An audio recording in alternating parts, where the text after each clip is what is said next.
آگے بڑھتے ہیں۔ الیکشن کمیشن نے کراچی ڈویژن میں 23 اکتوبر کو بلدیاتی انتخابات کا اعلان کیا ہے، لیکن اب بھی ضلع شرقی کی ٹی ایم سی صفورہ میں ایک سرکاری اسکول کو سیلاب متاثرین سے خالی نہیں کرایا جا سکا۔ نمائندہ جیو نیوز کرن خان وہاں کا احوال دیں گی۔ جی بالکل، اس وقت میں ضلع شرقی کے ایک اسکول میں موجود ہوں۔ D B Advani boys primary school ہے یہ سرکاری، اور یہ جو ہے وہ پولنگ اسٹیشن بنے گا 23 اکتوبر کو جو بلدیاتی انتخابات ہونے والے ہیں، جو اب سے کچھ دن کے فاصلے پر ہیں۔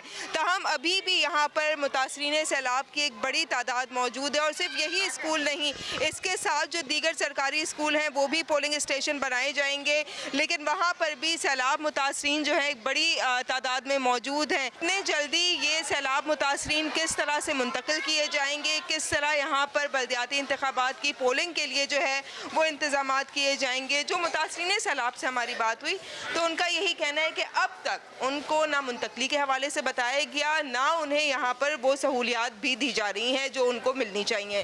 یہاں پر اگر میں آپ کو دکھاؤں، کوئی اگر پولنگ اسٹیشن بنتا ہے تو کیا یہاں پر وہ انتظامات ہیں کہ پولنگ اسٹیشن بنایا جائے گا؟ کیا یہ لوگ تیار ہیں کہ اس اسکول کو چھوڑ دیں گے جب تک ان کو کوئی متبادل نہ دیا جائے؟ تقریباً 15 کے قریب جو ہیں ضلع شرقی کے اندر ایسے سرکاری اسکولز ہیں جو پولنگ اسٹیشن بنیں گے، اور وہاں پر متاثرین سیلاب جو ہیں وہ اس وقت رہائش پذیر ہیں، اور اس کو خالی کرانے کے لیے بھی اب تک کوئی اقدامات حکومت کی جانب سے نہیں کیے گئے ہیں۔